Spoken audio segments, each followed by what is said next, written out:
Everyone thinks I'm fine, but inside, I'm falling apart. That's the sentence that keeps repeating in my head whenever someone asks, "How are you doing?" I always answer the same way. "I'm good." A small smile, a quick nod, end of conversation. From the outside, nothing looks wrong. I wake up, go through my routine, respond to messages, show up when I'm supposed to. I look functional, stable, normal. But what people don't see is how much effort it takes just to feel okay. At night, when the noise of the day finally fades, that's when the thoughts get louder. I lie there staring at the ceiling, feeling this quiet weight in my chest. Not pain exactly, just emptiness, like something important is missing, but I can't name what it is. I scroll. I distract myself. I escape into things that require no emotion, no vulnerability. For a few moments, my mind goes quiet, and for a while, that feels like relief. But the relief never lasts.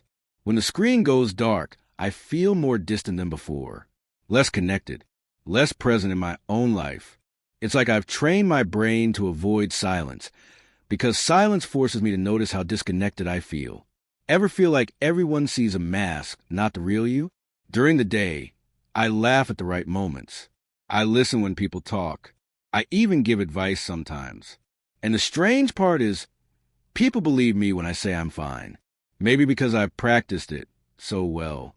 But inside, my confidence feels thin. Conversations feel slightly delayed, like my mind is always half a second behind. I avoid eye contact sometimes, not out of fear, but because I don't feel fully here. Something feels off. Not broken, not dramatic, just wrong. And the scariest part is this. I don't know when it started. All I know is that I'm tired of pretending nothing's wrong, even though I don't yet know what is. And somewhere deep down, a quiet question begins to form. What if the thing I use to escape is the reason I feel so lost? No one ever really talks about it. Not seriously. Not honestly. It's usually brushed off as a joke, or something everyone does but no one admits to. A habit that lives quietly in the background, hidden behind closed doors and locked screens. At first, I didn't think much of it. It felt harmless, convenient, a way to switch my brain off after long days when everything felt overwhelming. I told myself it was normal. I told myself it wasn't a problem. And for a while, I believed that. But habits don't always announce when they're taking control. They blend into routine. They become automatic. I noticed how quickly my mind went there whenever I felt bored, anxious, or alone. Not because I wanted to, but because it was familiar, comfortable. I didn't plan it anymore. It just happened. What the thing you never question is quietly shaping you. I started guarding it, closing tabs quickly, lowering the brightness, locking my phone the moment footsteps passed by, even when no one was around. Not because I was afraid of being caught, but because I didn't want to confront it myself. That's when the shame crept in. Not loud, not dramatic, just a subtle discomfort that followed me afterward, a feeling that lingered longer than the moment itself. I'd tell myself, this is the last time. Then I'd forget that promise as soon as the next wave of stress hit. What scared me wasn't the habit itself. It was how little I thought about it. It started filling silence without me noticing. Whenever emotions felt too heavy, it offered an instant escape. No effort, no risk, no rejection. But slowly, something shifted. Real moments felt less engaging. Conversations felt flatter. I wanted connection, but only from a distance. Close enough to feel something, but far enough to avoid being seen. What if the habit meant to comfort you is teaching you how to disconnect? I couldn't explain it yet. I didn't even want to try. All I knew was this. The habit wasn't loud. It wasn't dramatic. It was quiet, private, and slowly becoming part of who I was, whether I admitted it or not. And that realization stayed with me, unsettling, unanswered, and impossible to ignore. I didn't notice the fog right away. There was no moment where everything suddenly felt wrong. It happened slowly, almost politely, like something settling into the background of my mind without asking permission. At first, it was just little things. I'd lose my train of thought mid-sentence. I'd reread the same paragraph 3 times and still not remember what it said. Tasks that used to feel simple started requiring more effort than they should. I blamed being tired. I blamed stress. I blamed everything except myself. But the fog didn't lift. It followed me into conversations where my responses felt delayed, like my brain was buffering. People would talk, and I'd nod along, hoping my expression matched the moment. I was present, but not fully there. Have you ever felt awake, but not really alive? Emotionally, things felt muted. Good moments didn't hit as deeply. Bad moments didn't push me to act. They just lingered. I felt stuck in this neutral zone where nothing felt urgent, but nothing felt meaningful either. Motivation became unpredictable. Some days, I wanted to change everything about my life. Other days, just getting to the day felt exhausting. I started questioning myself in quiet ways. Why can't I focus? Why do I feel so disconnected? Why does everything feel slightly off? I noticed I was reaching for my phone more often, not because I needed it, but because I did want to sit with my thoughts. Silence felt uncomfortable now. Empty. The fog made self-doubt louder. I compared myself to people who seemed sharp, confident, in control.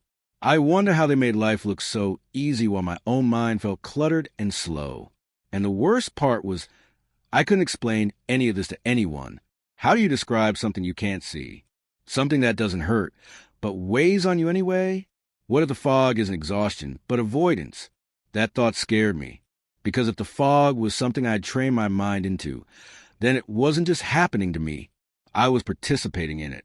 And once that idea took hold, I couldn't shake it. Something inside me was out of alignment. Not broken, not beyond repair, but drifting. And deep down, I knew this fog wasn't permanent. It was trying to tell me something. The question was whether I was ready to listen, or if I'd keep reaching for distractions instead. I didn't announce it. There was no dramatic promise, no countdown, no moment where I told myself, this is it. It happened quietly, late at night, when I realized how tired I was of feeling disconnected. I just stopped, not because I suddenly felt strong, but because I felt exhausted. Exhausted from avoiding my own thoughts. Exhausted from the cycle of escape, followed by emptiness. I didn't tell anyone. I didn't post about it. I didn't even fully trust the decision myself. It felt safer to keep it private. The first day passed without much thought. The second felt strange. By the third, I noticed how often my mind reached for something that wasn't there anymore. My hand would move toward my phone before I realized what I was doing. What happens when your escape disappears? Without it, the silence felt louder. My thoughts didn't soften the way they used to. Anxiety surfaced in small waves. Nothing overwhelming, just constant enough to be uncomfortable. I felt restless, unsettled, like I'd removed something that had been quietly holding my attention hostage. Nights were the hardest. I'd lie there, staring at the ceiling, aware of every thought I usually drowned out. Regrets, worries, unanswered questions about my life and where I was headed. Part of me wanted to go back, not because I missed it, but because it was familiar, predictable, safe. But something stopped me. Maybe curiosity, maybe stubbornness, maybe the quiet hope that this discomfort meant something was changing. Growth doesn't always feel like progress at first. I noticed my emotions felt sharper. Stress lingered longer. Loneliness didn't fade as quickly. But for the first time in a while, those feelings felt real, unfiltered. I wasn't better yet. I wasn't proud yet. But I was aware. And awareness, I realized, was something I hadn't felt in a long time. As the days passed, a thought kept returning, soft but persistent. If this feels uncomfortable, maybe it's because I'm no longer running. And that idea followed me into the night, unresolved, uncertain, waiting to see whether I keep going, or quietly slip back into old habits. The emotions didn't rush back all at once. They returned slowly, cautiously, like they weren't sure they were welcome. At first, I only noticed small shifts. A song felt heavier than usual. A quiet room felt louder. My reactions felt sharper, less filtered. I didn't feel happier. I felt more. Anxiety showed up in unexpected moments. Waiting in line, sitting alone, Lying awake at night with nothing to distract me. My thoughts didn't scatter anymore. They stayed, asking to be acknowledged. What if numbness was never peace? Just avoidance. Sadness surfaced too. Not overwhelming, but steady. It made me realize how long I'd been pushing certain feelings aside. Disappointment, loneliness, the pressure of expectations I never talked about. At the same time, something else returned. Presence. Conversations felt clearer. I caught myself listening instead of just waiting to respond. I noticed details I use amiss. Tone of voice, pauses, the way people's expressions change mid-sentence. It felt strange being this aware. There were moments I wanted to escape again, not because things were worse, but because they were more intense. Feeling everything required energy, attention, honesty. I started recognizing patterns in myself. When stress rose, so did the urge to disconnect. When loneliness hit, my mind searched for familiar comfort. But now, I notice the urge instead of obeying it.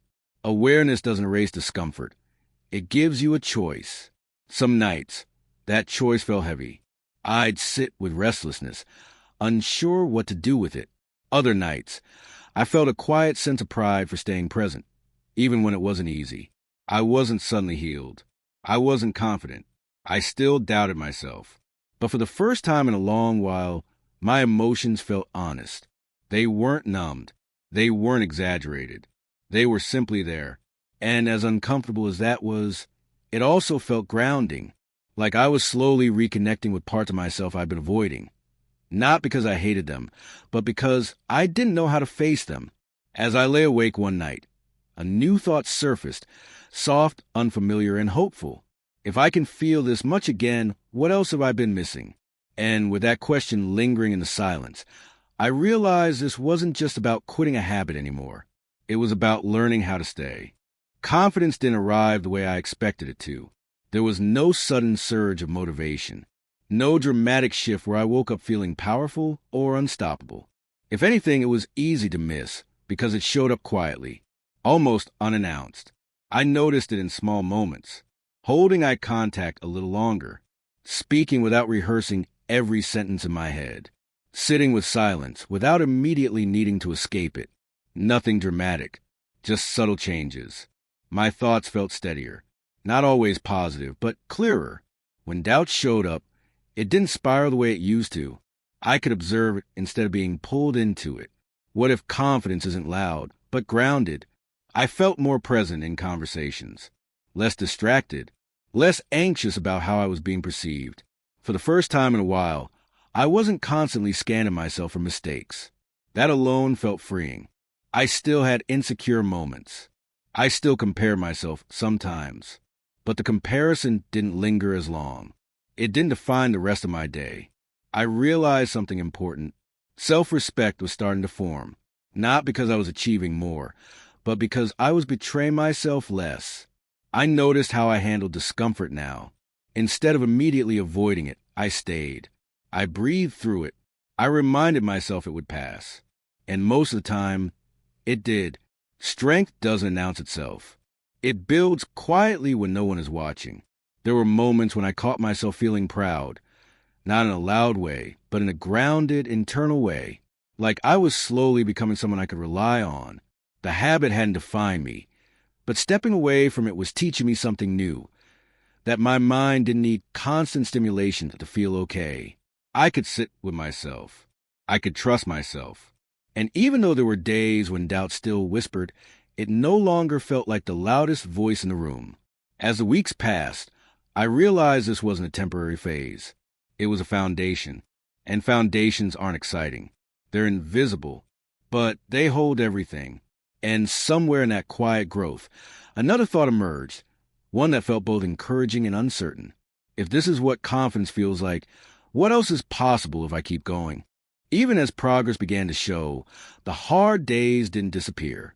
They arrived quietly at first, an unexpected pang of restlessness, a moment of doubt that lingered longer than usual. Some days, I woke up and felt fine, almost proud of the small victories I'd accumulated.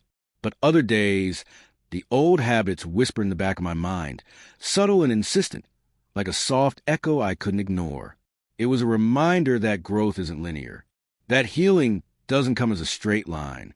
Some days are brighter, some days are clouded, and all of them feel real. The urges didn't vanish. Stress still hit, sometimes harder than I expected. Loneliness still visited, sneaking into quiet corners of my mind. But this time I noticed the triggers. I noticed the thoughts creeping in. I noticed the small patterns that used to pull me back. And with noticing came choice. I could follow the old path, or I could pause, breathe, sit with discomfort. It wasn't easy. Far from it. Some moments felt heavier than the weight of the habit itself. The longing to escape, to go back to what was familiar, was strong. What if choosing differently isn't enough? That thought kept appearing uninvited. But slowly, the pause began to matter more than the doubt. Awareness became a tool I hadn't had before. A lifeline in moments when old instincts screamed for action.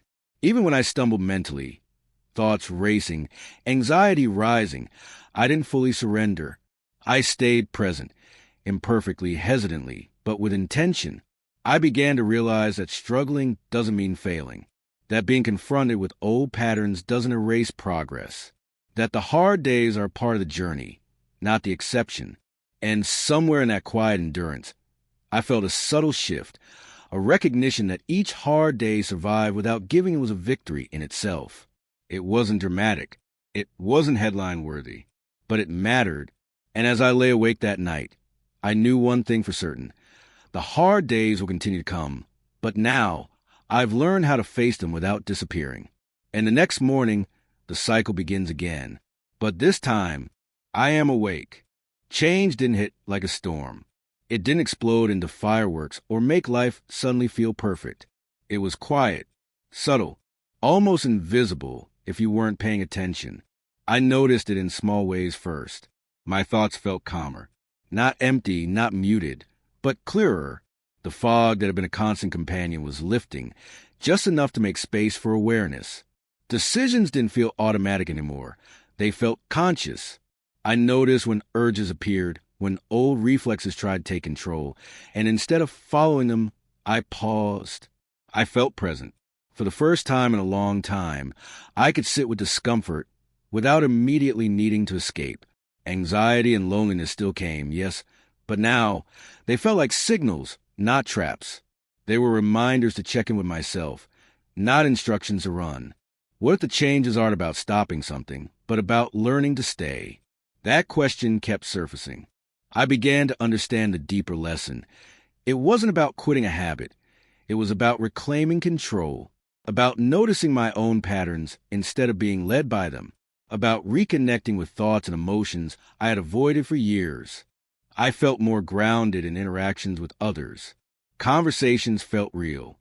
Silence didn't feel like danger anymore.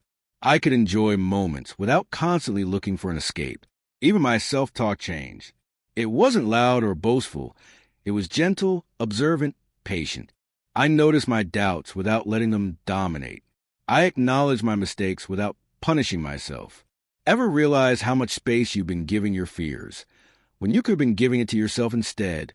Small victories began to accumulate. Confidence no longer needed to be explosive. It could exist quietly, hidden in the way I carried myself, the way I approached challenges, the way I stayed present instead of disappearing into old patterns. And in that subtle shift, I understood something I had never before. Real change isn't loud. It's patient. It grows quietly in the spaces we least notice. I wasn't perfect. I wasn't fearless. But I was aware, awake, and slowly becoming someone who could trust themselves again. And that felt like everything. By the time I reached this point, I realized something important. This story was never really about porn. It was about control. About the quiet ways I had allowed my own mind to dictate my life. About habits I used to escape discomfort, and how much they had shaped me without my permission. Quitting didn't magically fix everything. It didn't erase the fog, erase the restlessness, or instantly make me feel confident. In fact, the first weeks were some of the hardest. But it gave me something more valuable than temporary relief. It gave me awareness. Awareness that I had choices. Awareness that my thoughts, my urges, and my discomfort didn't have to control me. Awareness that growth was possible, even in the smallest, quietest ways. What if control isn't about forcing change, but about noticing it? That thought became a guiding principle. I began to see how much I had relied on habits to avoid myself, to avoid boredom, to avoid anxiety. And the truth was, I didn't need them anymore. Not to cope, not to escape. Instead, I could sit with my thoughts. I could confront uncomfortable feelings without needing instant relief. I could experience loneliness without panicking. I could feel sadness, anger, even desire, and respond consciously instead of reacting automatically. It wasn't perfect. There were moments I still slipped, moments when old urges appeared, moments I wanted to disappear into what was familiar. But the difference now was that I noticed them. I didn't obey them blindly. I paused. I chose. This journey wasn't about denial. It was about reclamation, reclaiming attention, reclaiming clarity, reclaiming the parts of myself I had neglected while living in autopilot. And in that quiet reclamation, life began to feel fuller. Moments felt sharper. Interactions felt deeper. I began to trust myself again, slowly, patiently, one choice at a time. I realized that habits I had once thought controlled me had actually taught me something. They showed me the edges of avoidance, the depth of dependency, and the weight of unacknowledged emotions. But now, I was standing on the other side, aware, present, and capable. It wasn't about guilt. It wasn't about shame. It was about control. And for the first time in a long while, I had it. And that control wasn't chain. It was freedom.